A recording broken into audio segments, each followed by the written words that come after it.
Mesdames et messieurs, chers frères en Christ, bonjour. La paix soit avec vous dans vos familles.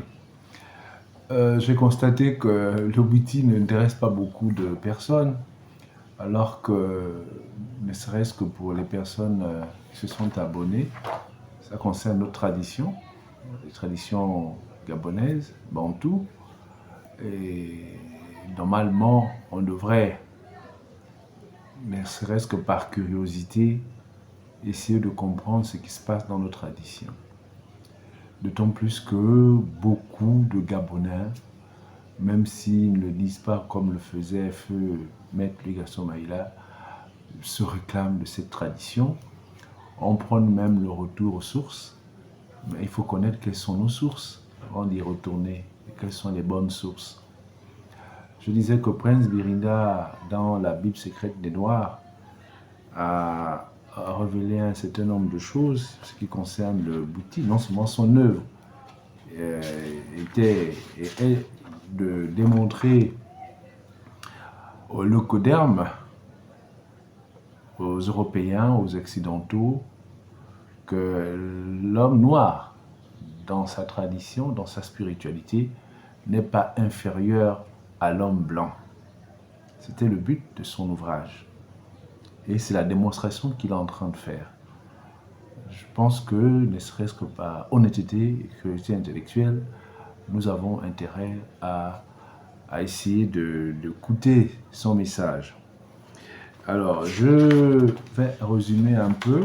À la page 10 de la Bible secrète des Noirs, je rappelle, il est dit que le but poursuivi par le prince Birinda est avant tout de faire reconnaître par la race blanche que la race noire ne lui est pas spirituellement inférieure, que sa pensée, pour être différemment exprimée, n'en est pas moins profonde, que son fétichisme entre griffes, c'est-à-dire sa spiritualité, ne va guère plus loin que la prosternation devant des images saintes ou la vénération des saints.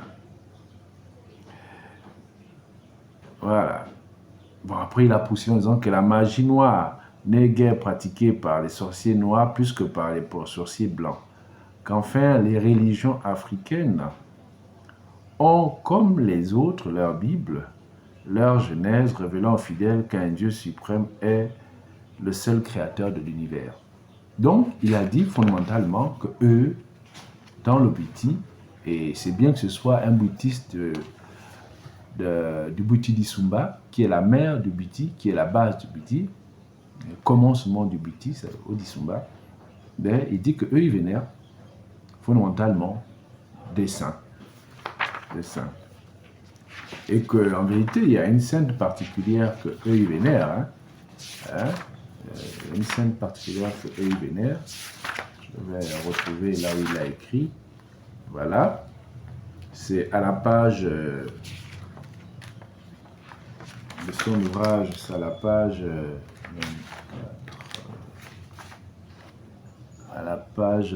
27, à la page 27 de la Bible secrète des Noirs, il a clairement dit, sans ambiguïté, que en parlant du Buti et du Nyembe, le Buti étant le côté masculin, enfin le rite auquel s'initient les hommes, le Nyembe le rite auquel s'initient les femmes, en parlant de ces deux rites, il a dit ceci: la différence entre ces deux enseignements réside surtout dans la forme, mais leur but est le même. La dévotion à l'être suprême par l'intermédiaire de Dinzuna Mwatubenga, la déesse blanche. Elle n'est pas blanche au sens, on va dire quoi, de la couleur de la peau. Elle est blanche au sens que, elle est lumineuse. Elle est blanche au sens qu'elle est translucide. D'accord? Voilà. C'est ce qu'il faut comprendre. Il a dit également, Prince Birinda, que la connaissance du Bwiti permet aux mortels de devenir des demi-dieux, aux demi-dieux de devenir des dieux immortels selon le grade de l'initiation. D'accord? Voilà. Et je disais quelque part que c'est un peu, toute proportion gardée, le but avoué du christianisme. C'est-à-dire que l'homme doit recouvrer, comment dirais-je, je dis souvent, sa divinité perdue. L'homme doit redevenir, une divinité en devenant pleinement le temple du Saint-Esprit. L'homme retrouve pleinement la divinité, fait un avec la divinité, donc devient un petit Dieu. D'accord? Donc c'est, en résumé, voici ce que Prince Guerinda a dit. Donc pour l'instant, en toute honnêteté, il n'y a pas encore le diable. Alors s'il a caché le diable quelque part, peut-être, on le verra, mais c'est, pour ceux qui cherchent la vérité, il n'y a pas le diable dedans, pour l'instant. Le diable est certainement ailleurs, dans autre chose, ou voilà, en tout cas. Mais eux, ils vénèrent le Dieu suprême par l'intermédiaire de l'Inzuna. Alors, maintenant, nous allons voir les attributs de Dieu, du Dieu que, selon le Bwiti, les attributs. On a vu les attributs de Dieu suivant la Bible. Hein. Nous allons voir les attributs du Dieu qu'ils vénèrent dans le Bwiti, qu'eux ils vénèrent dans le Bwiti. Alors, c'est au chapitre 1er, première existence, et ce chapitre 1er est à la page 41. Alors, il dit ceci: mouvant dans la nuit des mystères, qui est le manteau de son existence dans l'inexistence, sa forme manifestée, le créateur de l'univers, dont le nom est inconnaissable, peut être nommé de 6 manières différentes. Première manière, Mukuku Kanza. Deuxième manière, Moko Nasuma. Troisième manière, Ivangvanga. Quatrième manière, Mwangabenda. Cinquième manière, Sambi Pindi. Sixième manière, Kumutsenge. Mukuku Kanza, qu'est-ce que cela veut dire?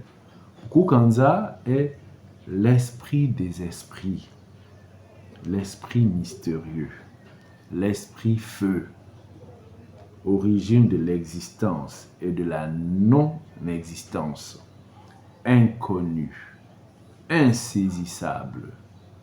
Voilà le premier attribut de Dieu. Vous voyez que là, ça correspond à quelque chose près au Dieu du christianisme. Hein? L'esprit de feu. L'esprit de feu. Le feu du buisson ardent. À quelque chose près. Deuxième attribut de Dieu, Mokonasuma. C'est-à-dire l'éternel, le seul, l'unique existant dans l'inexistence, l'ancien des anciens, le premier des premiers, maître de tout ce qui est maître. Là encore, ça ressemble au christianisme. Troisième, Givangvang, c'est-à-dire créateur qui crée et recrée sans fin ni commencement, contenant et contenu, qui se produit et se reproduit, l'unité se divisant et se réunissant par groupes innombrables de particules qui sont, sous différents aspects de lui-même, les âmes de ces créatures, de même essence que lui, mais différenciées par le nombre d'atomes, les formes, les couleurs, les dimensions. Là encore, c'est un Dieu créateur qui ressemble aux attributs de Dieu du christianisme. Mwanga Benda, c'est le quatrième attribut, c'est-à-dire maître souverain, omnipotent, omniscient, monarque suprême et sublime des monarques, Père tout-puissant, sagesse, amour et justice. Quatrième attribut, encore à quelque chose près semblable aux attributs de Dieu dans le christianisme. Cinquième attribut, Tsandi Pindi, c'est-à-dire maître des demeures mystérieuses, auteur et maître des destinées, qui seul connaît les secrets de leur existence, de leur durée, de leur avenir. Ça correspond à quelque chose près au maître du temps et des circonstances auxquelles j'ai fait allusion. Et c'était dans le christianisme. Enfin, Kumuchenge, c'est-à-dire souverain propriétaire des mondes. Par contre, là, bon, on pourra toujours trouver un attribut qui lui ressemble dans le christianisme. D'accord? On continue.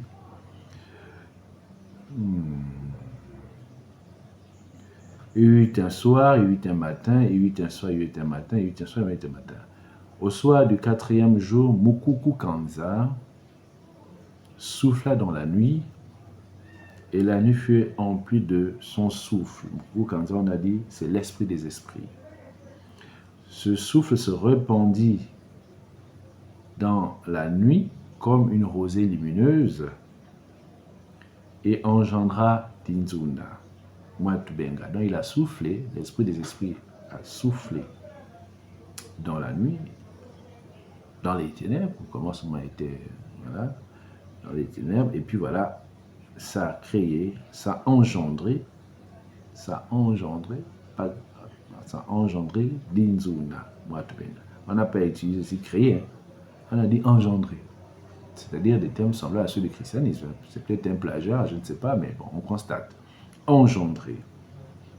Dinzuna Mwatubenga, la princesse lumineuse, fille de la nuit. De sa main droite était Kombe, le soleil. De sa main gauche, Ngonde, la lune. De son sein droit sortait un torrent de sang. De son sein gauche, un torrent de lait. La voix de Mukuku Kanza tonna dans la nuit et Dinzuna s'éveilla, comme si elle sortait d'un lourd sommeil. En même temps qu'elle, la nuit se mit en mouvement comme la mer agitée par une tempête, et Dinzuna, radieuse, étincelante, prit place au milieu de cette nuit tumultueuse qu'elle emplit de lumière et nourrit de ses mamelles. Dinzuna est le seul être de l'univers qui soit sorti intégralement formé de ce souffle. C'est pourquoi elle est dite princesse et reine incréée, princesse et reine incréée, d'où vont dépendre toutes les manifestations. Elle est l'existence lumineuse, elle est fille de la nuit, elle est noire comme la nuit, mais à son éveil, elle se vêtit d'un manteau blanc, translucide, et ceignit sa tête d'un diadème d'étoiles, couronne de sa divinité. C'est pourquoi on la nomme femme blanche, princesse de lumière, c'est-à-dire Kundi Giyalala. Prince Bindar poursuit. Je vous dis que j'ai sélectionné des passages qui, ma foi, me paraissent plus importants que les autres. Alors, Prince Bindar poursuit en disant: dans l'esprit des Européens, les Africains obéissent à des sorciers. qui ne pratique que la magie noire. C'est proprement ridicule, dit Prince Biringa. Je me suis souvent demandé quelle était la cause de ce jugement erroné des Occidentaux. Et parce que notre peau, est-ce parce que notre peau est noire que notre esprit devrait être ténébreux et nos pratiques nuisibles? C'est Prince Biringa qui pose la question. À cela, je répondrai d'abord que ce serait nier, c'est Prince Biringa qui continue. C'est-à-dire, à cela, bon, il a posé d'abord la question, c'est-à-dire, je me suis souvent demandé quelle était la cause de ce jugement erroné des Occidentaux. Est-ce parce que notre peau est noire que notre esprit devrait être ténébreux et nos pratiques nuisibles? Et Prince Biringa, il se pose la question et il répond à la question en disant, à cela, je répondrai d'abord que ce serait nier l'omniprésence de la sagesse de Dieu dans l'univers manifesté. Ce serait aussi mal comprendre l'omniscience et l'omnipotence éternelle du Créateur. Vous voyez bien que Prince Biringa, de mon point de vue, il est cohérent dans son raisonnement. Vraiment très cohérent dans son raisonnement. Pour un initié des années 50, vous voyez que des années 50, on parle des années 50, vous voyez que 50 et avant, vous voyez que vraiment il est cohérent, il est très cohérent dans son raisonnement. Alors, Prince Biringa continue en disant Mukuku Kanza, Moko Nasuma, l'esprit des esprits, le premier des premiers, l'éternel, la nuit matrice ou nuit mère, d'Ibeti d'Ibubusi, qui, avec Mukuku Kanza, n'est en quelque sorte qu'une seule et même personne.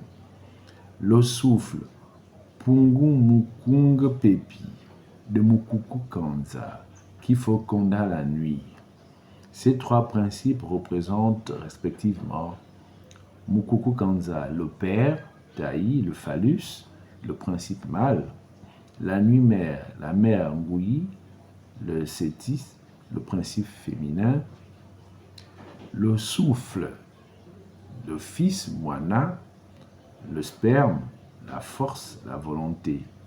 Vient ensuite le quatrième principe qui est l'Itsuna, la lumière, incarnation des trois autres, être vivant, substance et protoplasme, embryonnaire, berceau de l'existence secondaire. Ça, c'est l'Itsuna.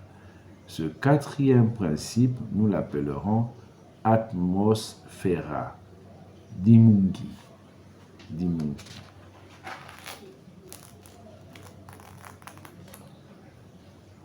Prince Biringa continue un peu plus loin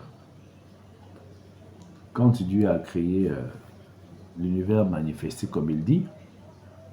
Chaque contenant prit le nom de Manongo, planète, c'est-à-dire les planètes, et chaque contenu, celui de Muna, c'est-à-dire entité habitant la planète. L'Insuna reçut le titre de Nguyi Bunami Nebundumbe, c'est-à-dire mère de la sagesse, incarnation de la nuit mère. Elle est la sagesse mère, car elle est la loi qui fait régner l'harmonie entre les sphères.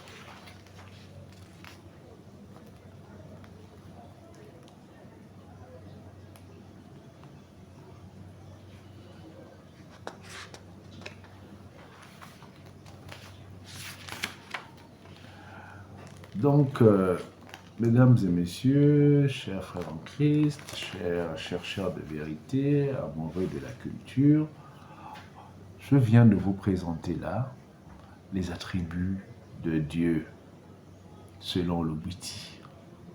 Vous avez constaté par vous-même, sauf si c'est un plagiat, par vous-même que à 80%, ça correspond aux attributs de Dieu suivant le christianisme. Quelle curieuse coïncidence.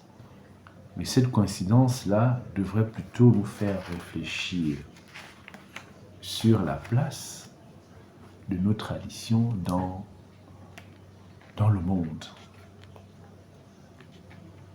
C'est-à-dire, dans ce qui va suivre, nous allons un peu comparer. Comme on a commencé sur des points spécifiques, faire une étude comparative entre un certain nombre de concepts révélés ici par Prince Birida et les mêmes concepts, on va les reporter dans les autres traditions pour voir si il y a dans l'humanité tout entière, est-ce que ça converge, est-ce que ça diverge, est-ce que ce sont des apports nouveaux? Voilà. Sur ce, mesdames et messieurs, chers frères en Christ, je vais vous remercier, mais avant de terminer, avant de clore ce chapitre, je voulais simplement dire que je n'ai pas l'intention de vous initier au Witi, moi-même je ne suis pas bouddhiste, simplement par honnêteté intellectuelle et par la recherche de la vérité, parce qu'un chrétien doit être un chercheur de vérité, et la vérité nous rendra libres, la vérité doit nous rendre libres. Donc c'est un travail de libération que je suis en train de faire, dans la mesure où il ne faut pas qu'il y ait de la confusion dans nos esprits. Et c'est vraiment triste que nous, Africains, nous soyons coupés de nos racines, de nos cultures. Et cette façon de se couper de nos racines et de nos cultures peut faire en sorte que nous ne soyons pas en harmonie, nous ne soyons pas en harmonie avec nos ancêtres, nos saints. Et cette manque d'harmonie peut justifier le fait que, peut justifier le fait que nous soyons, on va dire, quelque part sur le plan spirituel et sur le plan physique, des esclaves. Des esclaves, parce qu'il faut connaître ses racines, c'est très important. C'est vrai que j'ai dit tantôt que le christianisme n'est pas a priori, malgré tout ce qu'on a voulu nous faire comprendre, une religion importée, la religion de l'homme blanc, le moderne. On a déjà discuté, échangé là-dessus, qu'il faut plutôt considérer le christianisme comme l'ont voulu lui-même le fondateur, le Christ. C'est une religion universelle, d'où le terme catholique, qui veut dire universel. C'est la vocation du christianisme, c'est sa vocation, c'est même plus qu'une vocation, c'est son, on va dire quoi, c'est son statut, c'est son essence, c'est son essence. Le christianisme est universel. Et c'est pourquoi vous constatez qu'il y a d'étranges similitudes entre le Witi, surtout le Witi du Sumba, on a pris le Sumba parce que c'est la mère de tous les Witi. Les autres ramifications là n'ont pas forcément ce savoir là. Celle de Witi du Sumba a l'essence du savoir sacré de notre tradition. D'accord? Bon, tout Gabonais. Donc, mesdames et messieurs, vraiment, je vous remercie de m'avoir reçu chez vous. Et j'espère simplement que ce que nous sommes en train de voir va libérer votre conscience de certaines chaînes, des chaînes de l'ignorance. Les chaînes de l'ignorance. Je vous remercie, à très bientôt.